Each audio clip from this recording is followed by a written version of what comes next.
welcome to Book Buzz, brought to you by the Peters Township Public Library. I am Miss Shannon. And I'm Miss Linda, and we are here to give you all the updates and information that you need to know for March activities. March. Yes. Obviously. We're all decked out in our Irish green for St. Patty's Day. Yeah. Yeah. We're courtesy of Miss Linda's crafting. We are twinning it. Yes. I made us some shirts, and of course we had to have matching earrings. Miss Linda originals that we're modeling for you. So Yes. if you'd like to know more about our wardrobe, our wardrobe. It's available and it's cheap. It will be. Yeah, so we're like decorated. I can't see your decoration. You want to bring it in? There you go. Now it makes it official. It's a green month, but we're not totally there. So we have our headbands, which we like to do now and then if we have them that are festive. But the funny thing is, here's yours, all cute and nice with the eyes. Yeah, but they only have eyes, though. That's kind of like... Why? What else are they supposed to have? Maybe a rest of a face? Right. Like maybe they should have the rest of a face. I don't know. No? They at least a smile. Instead they're just like little aliens with like just little eyes. All right. You're going to complain about yours. You got a dot. This is mine. We found two, and I was like, I'll bet that's mine. She's complaining that hers only have eyes on it. I'm complaining that I've got one empty wire. That's an antenna. And you might not pick up a new network with that.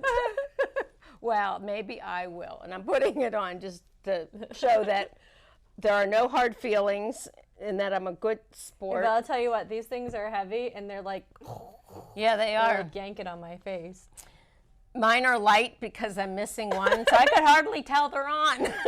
But it moves constantly. Does it? I put the nice... Only the one does, of course. Oh. Well, I put the nice side towards you. Yeah. So did you notice? I did. Okay. It's bouncing all over. So you don't have to look at the empty wire. Yeah, I'll tell you right now, I won't go to wear this for a second. This is like, I don't know how people could go about their day wearing these. Yeah. Like, buddy. Yeah, I'll you just try it on. Okay. It's like gravitational pull is not working out for me. It's probably for people, maybe it depends on the time of day and what activity they're participating in. Because I feel like I'm trying to sit really still and they're still bouncing and I still feel them like yanking. Yeah, they are. They are. Can imagine if I tried walking across the room. I already have a bounce to my step as it is. It'd be like boing, boing, boing, boing, boing, boing, boing, boing. Exactly. Well, hey, listen. We'll do just about anything here, won't we? All right. So we are going to move on from St. Patty's Day. Okay, cool. We're already ready. We made a point. Let's go. All right. So awesome. So let's talk about... you go. Some things are going on in the library. So the first Saturday of the month is always our teen book club. I love this book club because it involves two of my favorite things, and that is talking about a good book and eating pizza. What more in life is there, really? Feed them and they will come. Yes. So we have a pizza lunch. So you come to the library, we eat pizza, we talk about a book, and it's a good time. And all the books have been selected by teens that come to the program or go to our volunteering group. So they're usually popular titles. So this month we're going to be talking about The Naturals by Jennifer Lynn Barnes. And she also wrote...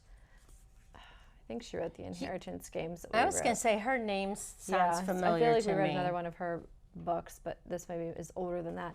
And it was recommended by one of our members. And it's interesting because, you know, about 5 years ago or so, everything for YA was somehow dystopian, right? They took place in a different world, a futuristic world, whatever. Yeah. You know, the Hunger Games kind of kick-started that, and then everything else was from there on out. Well, now the most popular thing with teens is murder mysteries, and we ran through and we ran a list of the 10 things that circulated the most in 2022 for YA, for teens, and half of them were manga, and the other half were a popular murder mystery. So whatever reason, it's getting dark. The thing that's well, dystopian's dark too, though. So let's not disregard that because that's definitely true. Like dystopian can be very dark. Okay. So, all right. But this is more like scary, more realistically dark, though. That's the thing. Yeah, it's like gets creepy and scary. So this is about because it could happen. More like dystopian is maybe will happen possibly years and years and years from now. But murders mysteries, unfortunately, like, it's too, I don't know. This one, for instance, it was a page turner because it was for sure like very suspenseful. Okay. So it's about these teens, and the main girl, Cassie, she's really good at reading people. She can just sit down at a cafe and just look at somebody and kind of figure out all the different things about them by not even having to talk to them. And when she was younger, she walks in on a crime scene involving her mother, who then goes missing. She doesn't know if her mother was killed, missing, whatever. So she ends up moving in with her like grandmother or something like that. And when she's 17, she's approached by the FBI because they know that she has this natural ability to read people. And her and several other teens go and move in this house where they have this group called the Naturals, which is the title of the book, that have these natural abilities to help solve crimes. Wow. Like, so one girl's like a statistician and can like figure all these numbers and stuff. Then they have Cassie, she's good at reading people. I forget what they actually call her, I don't want to say power, but her ability. And they all have like those different abilities to help solve crimes, and particularly the motive of serial killers. And so they are on this hunt to like they're like learning all this different stuff. It's kind of a very odd, weird school, if you will, to learn how to use these skills. So she is now in the Naturals program. This is the first book in a trilogy, I want to say. But it does tie together with a little bow, but at the end, however, there's one part where you're like, wonder what's going to happen with that. So you can read it as a standalone, but it does lead you to want to continue reading more. But there's not like a drop cliffhanger where you're like, well, now I don't know what happens to anything. That's good. I don't like when they do that. Yeah. Especially like this one, the series is all the way out, but sometimes it happens and then the book's brand new and now you're like... You have to wait a year. You have to wait a year, and then at that point you forgot how it ended. And then I have to read that other one again. Right. So, but we're going to talk about this good. On March 4th at 12:30. So come, and you can get a free copy of the book, and you can have some pizza, and it's going to be a good time. Yeah, it sounds good. You know, when you were talking about that, it made me think of, how there are... psychics, that do that, that crime people are like the FBI, police will call in these psychics, which it sounds like that. They call them in to help. It was just on the news yesterday, I want to say, or in the last couple days, that they called in a psychic to help solve a murder that happened 32 years ago, I want to say. Gosh. The little girl got off the school bus and was never seen again, kind of thing. Oh, geez. And obviously, and that was a long time ago, but I'm sure as a family member and as a mom, you hold out hope forever, right? No matter, right? And it got to the point where the psychic was kind of on, and I didn't know if I felt like listening to it or not, because I was kind of on the fence of whether I believe or not. Right. Because I want to, my logical head goes, okay, then 32 years ago, why didn't somebody, you know what I mean? Yeah. Like, okay, 32 years later, and then I hear her say something about, a section of town here, like around the area, and I was like, all right, no, I've got to turn this off. So I never heard the end of it, but that happens. Yeah. Crazy. It does. I mean, no offense, psychics. I mean, I really hope it's true. I hope that would work. I don't want to offend anybody if that's what they do and they've got that natural ability. We could use it. Yeah. So. Well, there you go. So there you go. If you're interested sounds in good. That sounds good. Some suspenseful mystery, then come and read The Naturals by Jennifer Lynn Barnes. And we do have a couple free copies that we give away as well. So you can maybe get your own copy to keep. Cool. Yeah. Sounds good. Well, of course, as we say, I think almost every time when we're about to go into a different session of how quickly time goes, because only like the first week, it's even like through March 3rd, which would be that Saturday through March 3rd is, the winter program.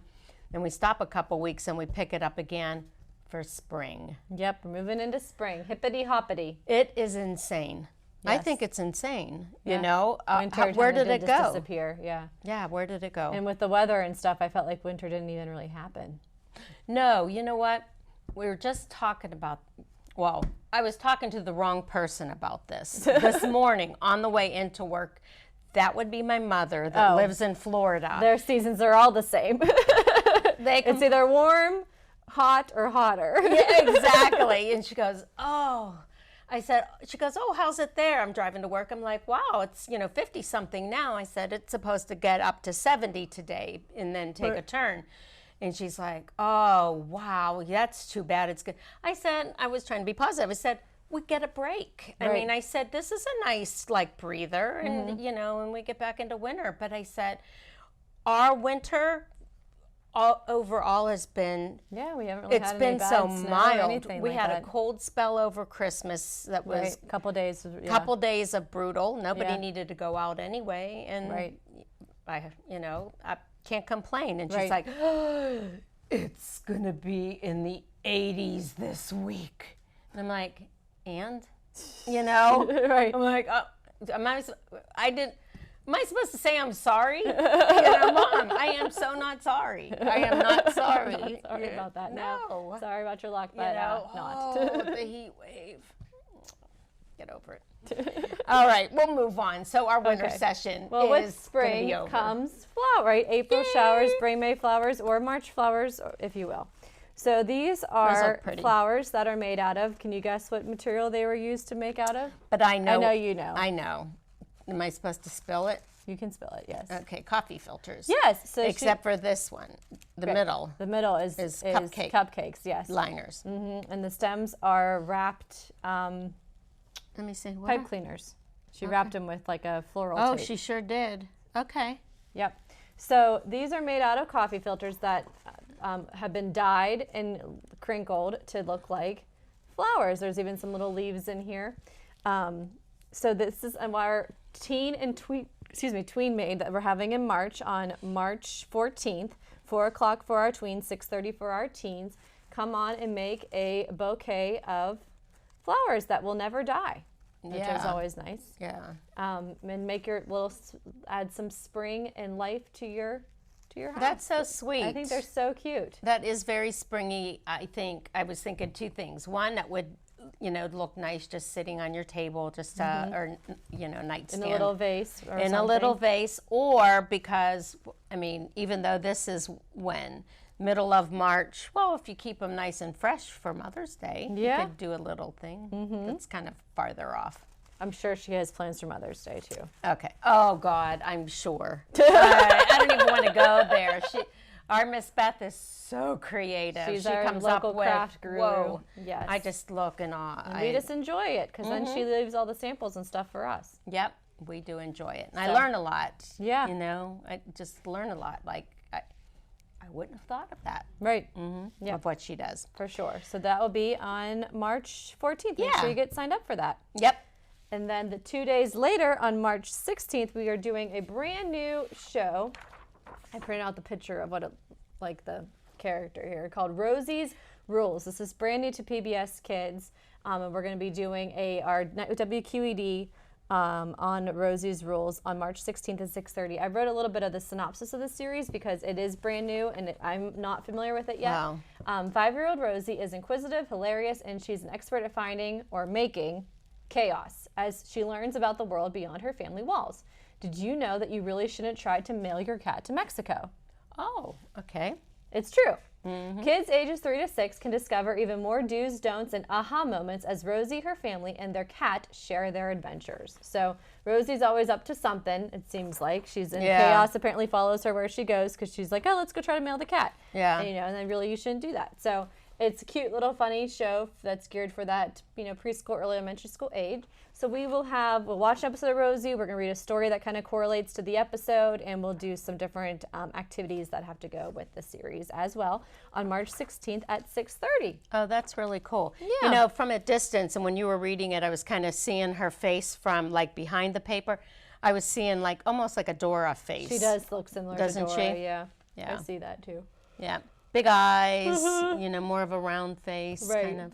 That sounds cute, though. It does sound cute. Yeah, I haven't watched it yet, but I'm looking forward to learning more and watching it with the kids. So good. Yeah. All right. Well, I have a couple fun things coming up. Good. We have a flyer that'll be coming up about the best books for babies. Say that fast 10 times. I like Baby that. shower. Yes. We've started it a few years ago before the pandemic, and then we picked it up again last year. Yes. And here we So go again. this is your fourth or fifth one, probably. Yeah. It's a program based on that started with the Carnegie Library system, that they go through and they pick the best, what they believe the best books for babies. And most of them, 99.9% of them, are board books, and there's one picture book in it. Oh, okay. This time, and their criteria is specific. So they go through, they don't just randomly say, oh, that's cute or whatever. You know, it's like, how does it appeal? How are the colors? How do the kids react?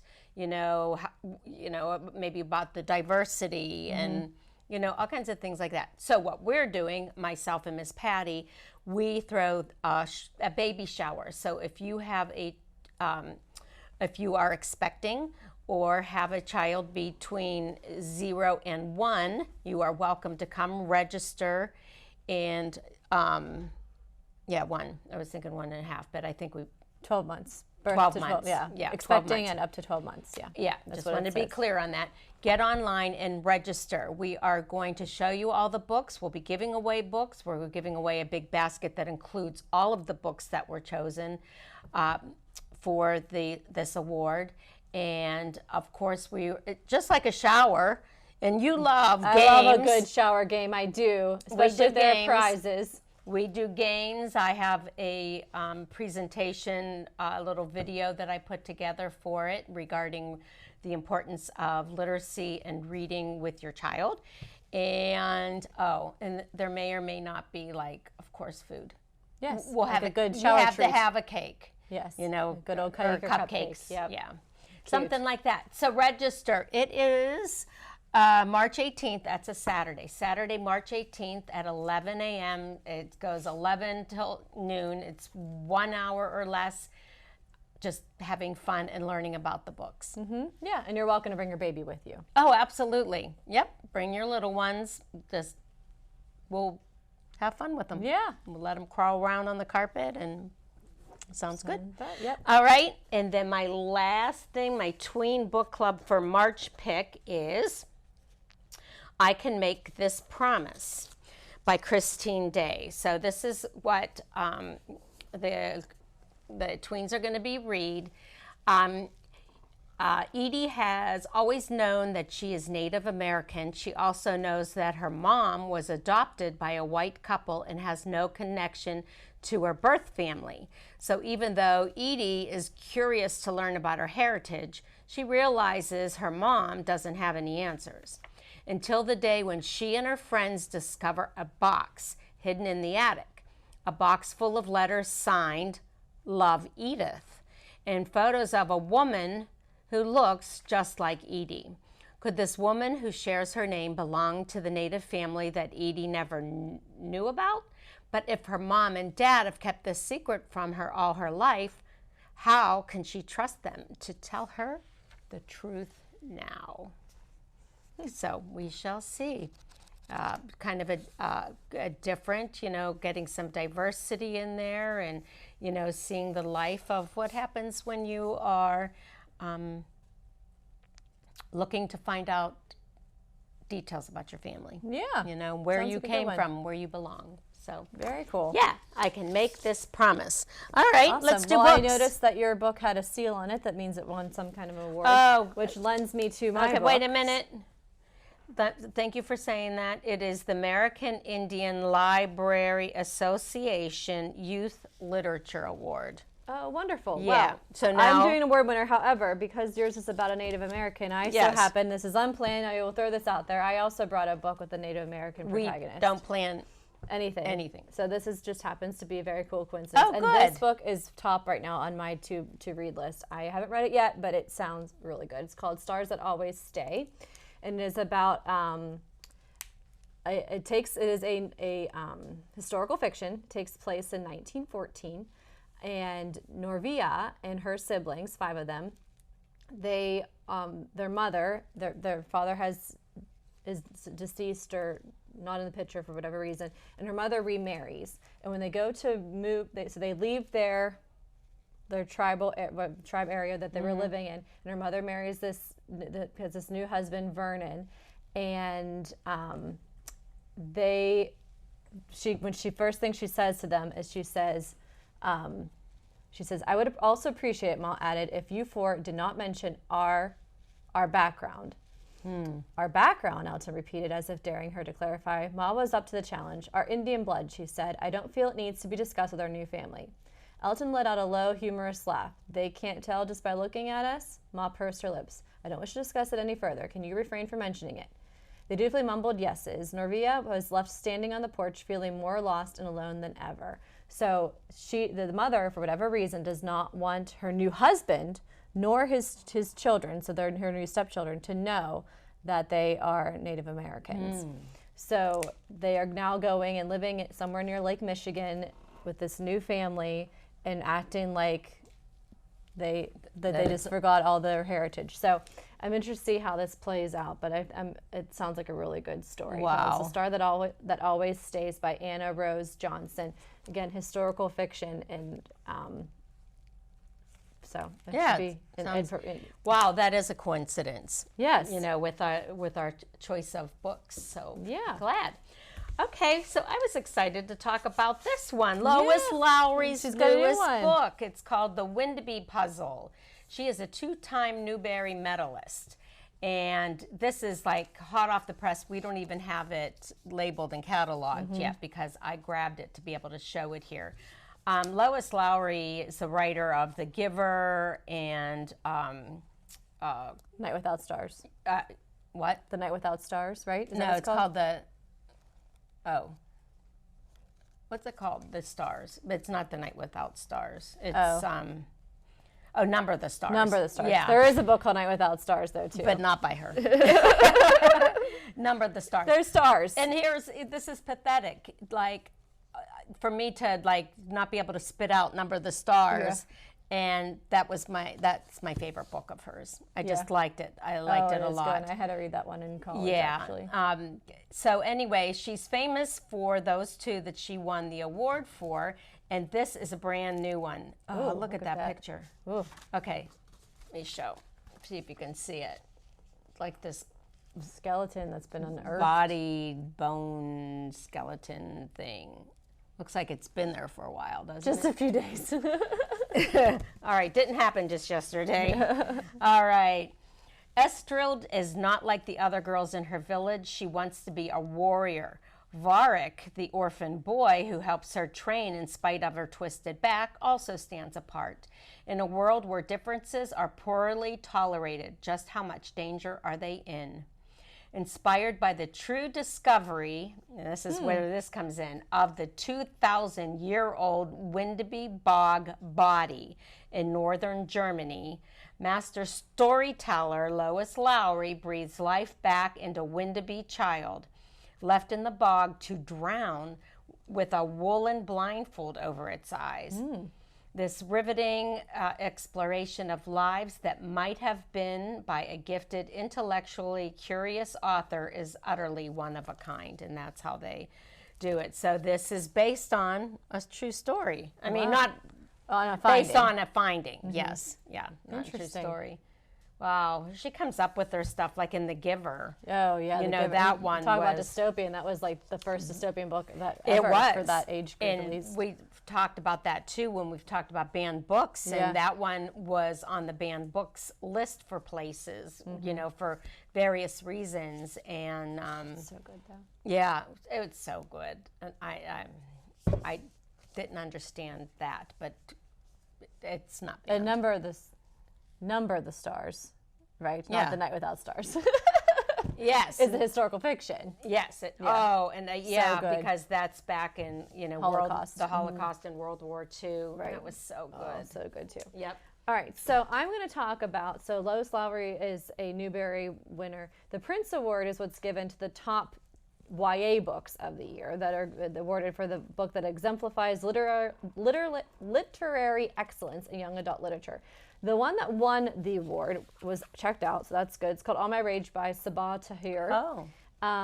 So I will share that in future, but I did grab one of the honor books, and it's interesting. So I went to that thing about the YA books of 2022, and she didn't know this, but the presenter was like, I bet you this All My Rage wins the Prince, and I bet you this is in the list too. So she somehow knew that they were on their way. So this is when the angels left the old country, and it has to do with about fallen angels, supernatural creatures, and the angel and the demon have been studying together for centuries, but programs and the search for a new life have drawn all the young people from their village to America. When one of these young people, Essie, goes missing, Uriel and little Ash, who are the angel and the demon, set off to find her. So along the way, the angel and the demon encounter humans in need of their help, including Rose Cohen, whose best friend and love of her life has abandoned her to marry a man, and Malk Schulman, whose father died mysteriously on his way to America. But these obstacles ahead of them are difficult as what they left behind. So, this is a story about a demon and an angel. An award winner. Yes, and they go from whatever country they were in, they travel across on boat to Ellis Island. So there's their ship right here. So when angels left the old country, and you can see the New York skyline behind the angel wings too. Yeah. And you can see all kinds of stuff you don't even realize. So here's like people, I didn't even notice them at first, and then there's the angel. So all kinds of neat stuff in that cover. So this is one of the honor books for 2023. So yeah, very nice. Yeah, it's nice to be an honor book. Yes. So, is that next one over there? Because we have about 20 seconds. Is that a award winner? It did win an award for a, but it was not an honor. It was not the Prince. It was a different award, which unfortunately I don't remember off the top of my head. But it was it's given to before characters of ethnicity, I believe. Okay, well, we can talk about it next time if you want. Yep. So we'll start off with that, because then that means you have to come back and watch to hear about Hootie and the rest of the stuff that's going on for March. Sounds good. It sounds good to me. Yes. Do I have to wear this again? No, I cannot. Okay. All right. St. Patrick's Day will be over. I hope you enjoy your corned beef and have a lucky potatoes. Yes, have a very lucky day. Yeah. All right. Sounds good. All right. See you next time.